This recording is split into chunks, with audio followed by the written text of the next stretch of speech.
السلام علیکم. محمد عزیز صدیق اپنے پروگرام میس ویوز کے ساتھ حاضر خدمت ہے. 27ویں ترمیم چیلنج کی، اس کا مستقبل کیا ہوگا اور آج لاہور ہائی کورٹ میں کیا ہوا. 28ویں ترمیم کی بازگشت سنائی دے رہی ہے.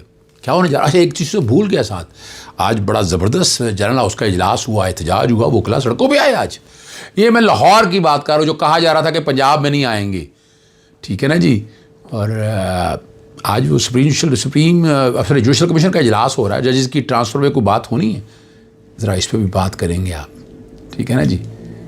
اور کیا ثبوت پیش کیے گئے، اچھا کس کے لیے، ذرا اس پہ گفتگو کرتے ہیں. آج 27ویں آئینی ترمیم کی درخواست کے خلاف جو سماعت جسٹس چودھری اقبال صاحب کے سامنے پیش ہوئی، میں نے ذرا پیش نہیں ہونا تھا چونکہ ہم نے بائیکاٹ کیا ہوا تھا. احتجاج ہمارے کافی رہے آج، ٹھیک ہے نا جی، احتجاج کافی رہے ہم نے، اور کافی ہماری گفتگو یعنی بڑا وضاحت کے ساتھ وہ پروگرام کہ ہو سکتا ہے بیک گراؤنڈ پہ آپ یہ سارے وہ چل رہے ہوں گے، باہر نکلتے ہوئے احتجاج آپ سارا دیکھ رہے ہوں گے کہ ہم نے بھرپور احتجاج. جو یہ کہا جا رہا تھا کہ پنجاب کے اندر نہیں، دیکھیں میں نے آپ کو پہلے کہا تھا کہ وکلا موومنٹ شروع ہو چکی ہے. اب یہ بات آگے جائے گی، رکے گی نہیں اس کانٹیکس کے حوالے سے. اور آج جسٹس چودھری اقبال صاحب کے بعد اسی لیے میں جب کیس کال ہوا پیش نہیں ہوا، انہوں نے معذرت کر لی، شاید ذاتی وجوہات کی بنیاد پر فائل چیف جسٹس کو بھجوا دی تاکہ کسی اور بینچ کے سامنے نا یہ کیس 27ویں آئینی ترمیم والا مقرر کیا جا سکے. اور اس درخواست کے اندر آپ کو پتہ ہے وفاقی حکومت کو فریق بنایا. اور میں یہاں آنے سے پہلے میں نے کیا کیا تھا، میں ایسے نہیں آیا، میں نے صدر پاکستان اور وزیر اعظم کو لکھا، چیئرمین سینٹ کو اور اسپیکر کو بھیجا کہ آپ 27ویں آئینی ترمیم کا مسودہ قوم کے سامنے پیش کریں، قوم کی ڈیلیبریشن رہے، ڈیٹیل ڈسکشن ہو، اس پہ بڑی یعنی تھاٹ پرووکنگ چیزیں ساری سامنے آئیں اور چیزیں آگے کی طرف چلیں. یعنی خالی صرف اس طرح نہیں ہے، مقصد صرف چیلنج کرنے کا تو اپنی جگہ پر معاملہ ہے، لیکن یہ چیزیں دیکھیں میں یہ نہیں کہہ رہا کہ میں کسی 27ویں ترمیم کے خلاف ہوں، لیکن جو طریقہ کار ہے، جو مروجہ طریقہ کار ہے، اس پہ چلنے کی بات ہے، اور یہی میں بات کر رہا ہوں. اور آج انہوں نے سن لی اور بنیادی طور کے اوپر اصل اختیارات جو ختم کر کے وفاقی آئینی تعلق، وہ بڑی مزدار بات ہے. آج دوست بھی ڈسکس کر رہے تھے تو میں نے میڈیا سے مختلف چینلز پہ گفتگو کر یا مختلف یا تھوڑی جہاں کہیں گفتگو کرتے ہوئے میں نے کہا یہ اے آئی ٹیکنالوجی سے، میں بھی اے آئی استعمال کرتا ہوں، میں یہ کہوں کہ میں نہیں استعمال کرتا، کسی میری ٹیم استعمال کرتی ہے ریسرچ اورینٹڈ چیزوں کو سامنے لانے کے لیے.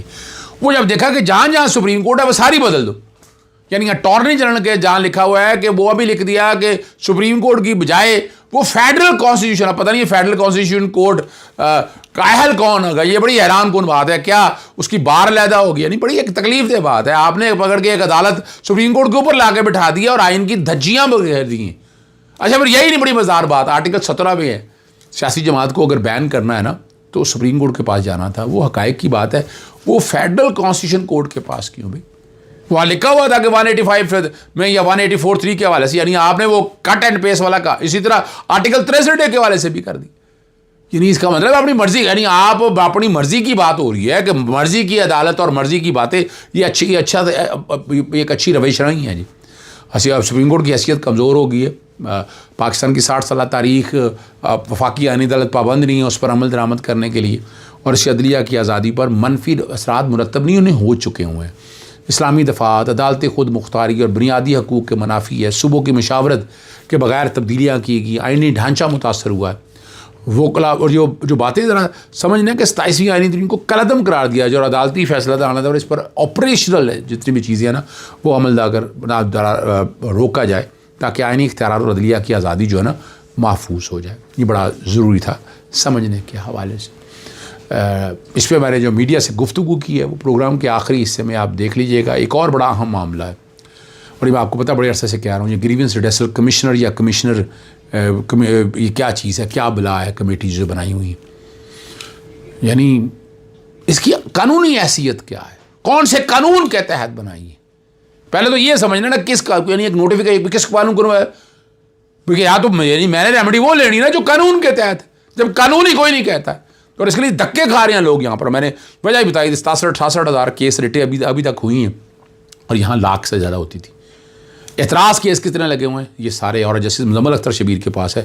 حکومت پنجاب اور دیگر فریقین کو نوٹس جاری 15 دن کے جواب داخل کرنے کا حکم دے دیے، اور ابھی مجھے اس کی باقاعدہ اطلاع بھی آ گئی ہے مجھے اس کی بھی اطلاع آ گیا کہ باقاعدہ کیس جس کیس ڈیٹ کے لگا ہے 2 دسمبر کے لیے کیس کی سماعت عدالت نے ملتوی کر دی ہے.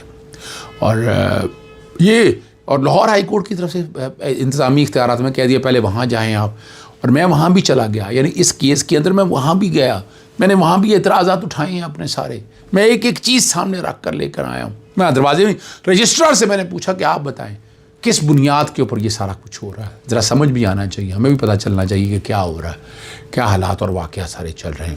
اور آئین کے آرٹیکل 199 کی خلاف ورزی میرا فنڈامنٹل رائٹ ہے, میرا عدالت نے رائٹ دیا ہوا ہے, سوری آئین نے رائٹ دیا ہوا ہے یہ, اور محدود کرنے کی کوشش کی جا رہی ہے. ٹھیک ہے نا جی, سنجیدہ اعتراضات اٹھائے ہیں. اور اس پہ بھی جو میں نے میڈیا سے ڈسکشن کی ہے, میں میڈیا ٹیم کو کہہ رہا ہوں کہ وہ آخر میں لگا دے تاکہ آپ سمجھ سکیں اور دیکھ سکیں اور سن سکیں. جسٹس متن اختر کہہ رہی ہیں, بڑا زبردست آج اسلام آباد ہائی کورٹ کے اندر آئی, انہوں نے کہا جو شخص زیادہ عرصہ قید میں رہے وہ میڈیکل بنیادوں پر رہا ہو جاتا ہے, اور باہر اگر بالکل صحت مند ہوتا ہے اور دوسرے ملکوں میں سفر بھی کر سکتے ہیں اور کوئی نقصان بھی نہیں پہنچتا. یعنی یہ آپ کو یاد ہوگا, میں لیڈرز کی بات کر رہا ہوں, جو لیڈرز آپ کے سامنے, یہ نواز شریف ہے اور کیا ہے, نظام کے ساتھ مذاق, یعنی آپ باتیں بڑی کرتے ہیں. عمران خان ہے, دیکھیں کس طرح تکلیفیں مشکلیں برداشت کی ہیں, ذرا آپ بھی بتا کر دیں آئیں. اور آج جوڈیشل کمیشن کا اجلاس بھی ہونے جا رہا ہے جو مجھے پتہ چلا ہے, اور اس میں ججز جو ٹرانسفر کرنے ہیں ان کو ایک ہائی کورٹ سے دوسری ہائی کورٹ میں بھیجنا ہے, اس پہ بھی کام چل رہا ہے اور آ جائے گا سامنے. ہر ایک کو پتہ ہے کس کو ٹرانسفر کرنا ہے, یہ زبان زدِ عام ہے یہ بات ہے ساری. 28ویں ترمیم کا میں پہلے بھی آپ کے سامنے بتا چکا ہوں, اس میں 8 ڈسٹرکٹ غالباً یا 8 یا 10 ڈسٹرکٹ صوبے بن رہے ہیں پنجاب کے. ان صوبوں کی اپنی باؤنڈری ہوگی اور صوبے کی اپنی ہائی کورٹ ہوگی. اور یہ جو نظام اب چلنے جا رہا ہے, اختیارات آپ نے پہلے کم کر دیا. وہ ہائی کورٹ وہاں ہوگی, اس سے کیا فرق پڑتا ہے, اپیلیٹ کورٹ کہہ دیں آپ, ویسے ہی اپیلیٹ کورٹ بنا دیں, اپیلیٹ کورٹ کے جج نہیں لگا دیں, آپ کو کس نے کہا کہ نہ لگائیں آپ, لیکن آپ ہائی کورٹ کا اسٹیٹس تباہ و برباد نہ کریں. لیکن مصطفیٰ کمال نے بھی ممکنہ آرٹیکل 140A میں ترمیم کے حوالے سے مقامی, اور یہ میں بڑے عرصے سے کہہ رہا ہوں, یہ اچھی ایک ترمیم ہوگی کہ آپ بالکل جیسے نیشنل اسمبلی ہے, صوبائی اسمبلی ہے, سینٹ ہے, آئین نے طے کر دیا. اگر آپ انڈین جورسڈکشن اٹھا کر دیکھ لیں, انہوں نے بھی آئین کے اندر ساری چیزیں بڑی واضح طور پر کہہ دی ہیں. ٹھیک ہے نا جی, اور بہتری لانے کی بات ہو رہی ہے. ٹھیک ہے نا جی, انہوں نے کہا یہ تبدیلی ابتدا میں 26ویں آئینی ترمیم میں تجویز کی گئی تھی, تبادلہ خیال ہوا. اجلاس کے دوران گزشتہ سال اکتوبر میں پارلیمنٹ منظور بھی کر گئی, اور MKM پاکستان کوشش ہے کہ آئینی ترمیم کے ذریعے آئینی بلدیاتی نظام جو ہے نا, یہ بنیادی طور پر یہ ہے کہ صوبوں میں بنا بھی دیں گے, لیکن چیزیں اپنے طریقہ کار کے مطابق چلیں گی, اپنے نظام کے مطابق چلیں گی, اپنے طریقہ کار کے مطابق چلیں گی. ٹھیک ہے نا جی, اور اس کے اثرات بھی کیا ہوں گے وہ آپ ذرا سمجھ سکیں گے کہ آگے ہو کیا رہا ہے. اور بڑی مزیدار بات ایک اور, اربوں روپے کی آپ کو یاد ہے کرپشن کا ریکوری کا جو خواب ہے وہ ٹوٹ گیا. سابق ADCR سیالکوٹ اقبال سنگھیڑا راولپنڈی پولیس کی حراست سے فرار ہو گیا لاہور, اور ان کو لاہور جیل سے تفتیش کے لیے لایا گیا تھا. اور بڑی مزیدار بات ہے, کرپشن کیس میں کچھ ڈرامائی کہانی جو سامنے آئی یہی ہے. 13 نومبر کو فرار ہوا, 2 دن بعد مقدمہ درج کیا, اور لاہور سے راولپنڈی کے عدالت میں پیش کرنے کے بعد واپسی پر موٹر وے ریسٹ ہاؤس میں ملزم نے پولیس کو چکمہ دے کر فرار حاصل کیا. اور اینٹی کرپشن اہلکار نے دعویٰ کیا ہے کہ اس کیس کے تانے بانے 2 اہم شخصیات سے جڑے ہوئے ہیں جنہیں جلد نوٹس لیا جا سکتا ہے. ظفر اقبال ASI اور ملزم کے بھائی کے درمیان رابطہ تھا, اور ملزم کا بھائی ملزم کو فرار بنانے میں کامیاب ہو گیا. اور غفلت اور لاپرواہی, لیکن کہانی کچھ اور سمجھ آ رہی ہے. لوگ اس کو سمجھتے شاید خدا نہ خاصہ اس کو ادھر نہ کر دیا جائے, ادھر نہ کر دیا جائے. آپ کو یاد ہے رولیکس کی گھڑی کے اخراجات کی مد میں 14,70,000 روپے, 2 5 مرلہ کمرشل پلاٹس, اوپن فائل برآمد کی گئیں, رشوت کی رقم کو بہت چیزیں ساری سامنے آ چکی تھیں. اللہ خیر کرے کہ CCD کی ہاتھ نہ چڑھ جائے. آخر میں جو میں نے میڈیا سے ڈسکشن کی ہے وہ سن لیجیے. اجازت چاہتا ہوں. السلام علیکم, اللہ حافظ, پاکستان زندہ. منیر احمد ایڈوکیٹ اور میاں شبیر اسماعیل کی طرف سے 27ویں ترمیم چیلنج کرنے کی درخواست آج مسٹر جسٹس چودھری محمد اقبال صاحب کے پاس لگی تھی. انہوں نے ذاتی وجوہات کی بنیاد پر یہ کیس سننے سے غالباً معذرت کر لی ہے, جو وہاں پتہ چلا ہے مجھے, اور فائل جو ہے چیف جسٹس صاحبہ کو بھجوا دی ہے. 2 باتیں بڑی اہم ہیں جو میں نے آج بڑی واضح طور پر کرنی تھی. جو عدالت نے کیس نہیں سنا, پہلی تو بات ہے کہ ہائی کورٹوں میں ابھی تک آئینی بینچ نہیں بنے. آرٹیکل 202 کے تحت کہا ہے کہ جتنے معاملات ہیں یہ آئینی بینچ سنیں گے, اور آئینی بینچ ابھی تک بنے نہیں ہیں. جو یہ سیاسی جماعتیں ہیں عوام کو بیوقوف بنا رہی ہیں, بڑی کلیئرٹی کے ساتھ بتا دیں. اور سب سے بڑی مزیدار بات ہے یہ آئینی عدالتیں آئین کی تشریح کے لیے بنی ہیں. آرٹیکل 17 میں, آرٹیکل 63 میں, یعنی سیاسی جماعتوں کے مستقبل کا فیصلہ بھی آئینی عدالتیں کس حیثیت سے کریں گی. اور اسی طرح سے آرٹیکل 63 کا فیصلہ بھی یہ کوئی آئین کی انٹرپریٹیشن تو نہیں کر رہی ہے نا جی. پھر علاوہ ازیں جو ہے آئینی عدالتوں کا فیصلہ جو ہے وہ سپریم کورٹ پہ پابند ہوگا. سپریم کورٹ کو نیچے کر دیا ہے اور آئینی عدالتوں کو اوپر کر دیا ہے. یہ آئین کی کبھی بھی منشانسی عدلیہ کیا, اور صدارتی استثناء وغیرہ باقی جتنے بھی ہیں وہ سارے اس میں چیلنج کیے گئے ہوئے ہیں. یہاں ہائی کورٹ آنے سے پہلے صدر پاکستان وزیر اعظم کو مراسلے بھیجے تھے کہ آپ یہ ترمیم اگر کرنی بھی چاہتے ہیں تو عوام کے سامنے لے کے جائیں, عوام کی رائے لیں. یہ آئین ساز اسمبلی نہیں ہے, مگر اس پہ کچھ نہیں ہوا تھا.